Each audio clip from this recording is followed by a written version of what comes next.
Of the data analysis PowerPoint, and what we're going to concentrate on today is prefixes. And most of you, I'm sure, are familiar with some of the metric prefixes that you see up here, specifically from kilo down to milli.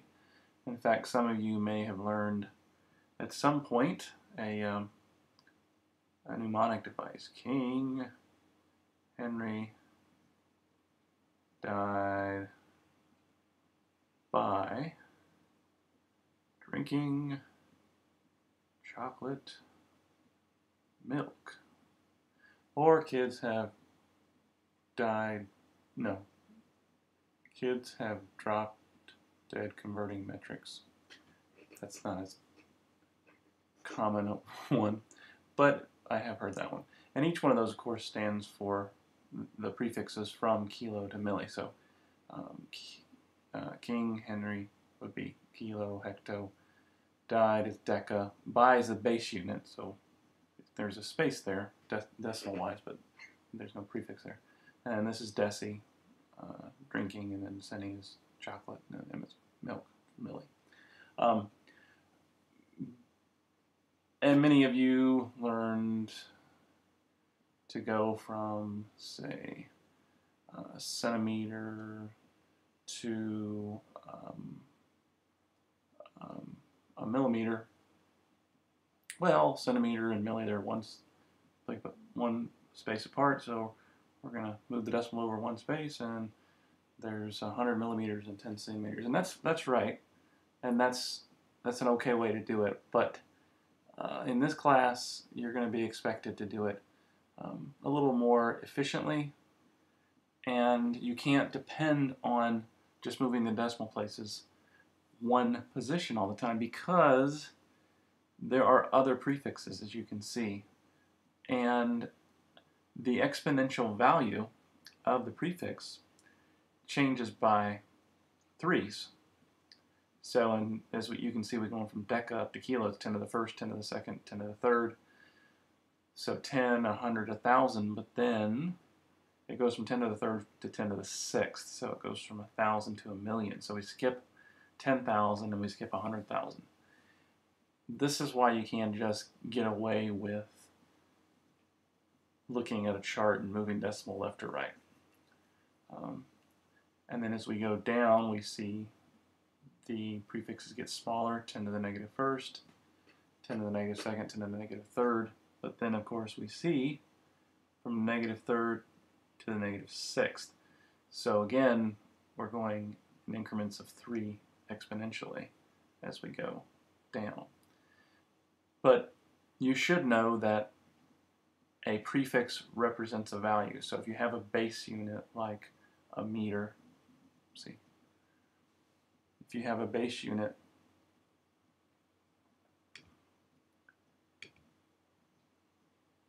like a meter,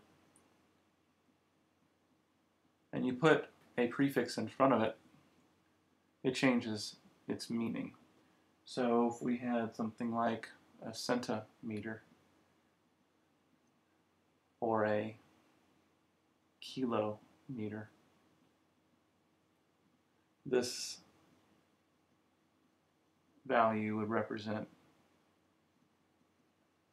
a bigger value than the meter, and this value would represent a smaller value than the meter. So the prefix simply changes the meaning or the amount or the size of the base unit.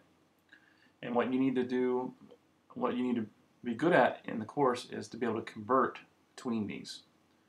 Now, I'm not going to make you memorize these, but you need to know how to use this chart, and you'll get one in class that looks similar to this.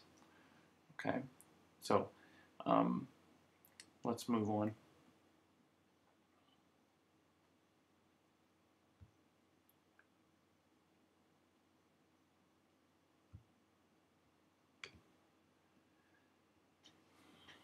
Scientific notation you'll see scientific notation used in chemistry quite a bit because sometimes we deal with very tiny, tiny values. Occasionally we'll deal with large values, but most of the time it's tiny values. But you need to be able to work with either one. And if you've learned before about scientific notation, you know that scientific notation is just a shorthand way of representing a number that's really large or really small. So when we see a number like 12 million, it can also be written 1.2 times 10 to the 7th. This is called the base number, and this is the exponent. And the base number is always going to be written in what we call standard scientific notation. All that means is there's always one number in front of the decimal. And you can write 10 times 10 to the 9th, but this isn't standard scientific notation because this has 2 digits in front of the decimal. So when you're writing in scientific notation, you always want to write with standard scientific notation. That simply means that there's only going to be a single number in front of the decimal. And of course, you can also have very tiny numbers like this number here. It can be written 3.12 times 10 to the negative 8. You see a negative exponent, that typically means it's a small, small number. If you see a positive exponent, that means it's a larger number. And of course, we can calculate using our calculator for doing scientific notation. So let's take a look at a few here. Now, on a calculator, a scientific calculator, there's a couple of buttons that you need to be familiar with. Depending on the type of calculator brand, sometimes it'll say EE, sometimes it'll say EXP.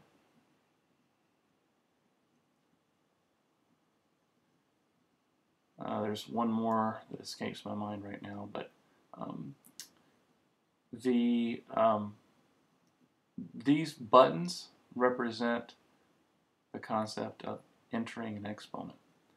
So if I'm going to type in something like 3.2 times 10 to the 9th on my scientific calculators, I'm going to hit 3.2, and then I'm going to hit the button that says EXP. And what that does is it basically takes the place of writing times 10. So instead of writing times 10 or having to type it out, I hit EXP. So if I hit EXP, now the calculator knows that I mean times 10. So all it's waiting for now is the exponent. So on a screen for the calculator, it might look like this. On my cheap calculators in my classroom, not on a graphing calculator. This number represents 3.2 times 10 to the 9th. So using this enter exponent button is very handy, meaning you don't have to sit here and write times 10 or type in times 10 each time. Now on a graphing calculator, usually the Texas Instruments, you're going to look for the EE button. It's usually the second function. So depending on the year of your graphing calculator, it's going to be a second function, and depending on what color the function is. But let's say I was going to type in 3.2. I'm going to hit 3.2, and it'll look like this on my screen. And then I'm going to hit second, and I'm going to hit the EE. When I do that, an E will come up on my screen, and that means the same as times 10. So again, we've avoided having to put times 10. So if I see this on a graphing calculator screen, something that looks like this, that means the same as 3.2 times 10 to the 9th. Get used to using these buttons. The EXP button is something for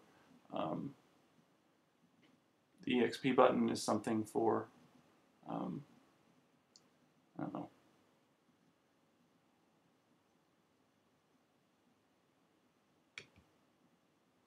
The EXP button is something for you to easily write times 10 instead of having to type it in. It's just a more convenient way. So go ahead and, if you have your calculator, go ahead and try and get these answers,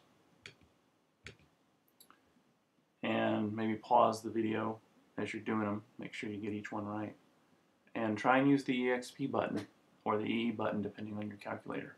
You of course can do these longhand, that's not a problem, but it doesn't make any sense if you have a calculator to do it longhand. If you were doing it longhand, you would add the exponents when you're multiplying. So 9 plus 7 is 16, and you see this is 17, but that's because 3.2 times 4.8 is around 15, but you move the decimal over to make it standard scientific notation.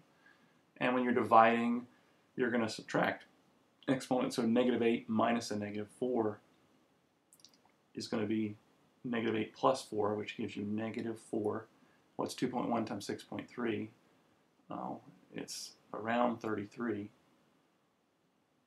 Excuse me. 2.1 divided by 6.3 is around 0.33. And we move the decimal over 1, which changes the -4 that we talked about to a -5. So doing it longhand is much more confusing. And if you know how to use a graphing calculator or a scientific calculator, it just makes more sense to do it with the enter exponent button. All right, so this is part 2 of the data analysis. Sorry for the technical difficulties there, but this will be, part 3 will be coming soon.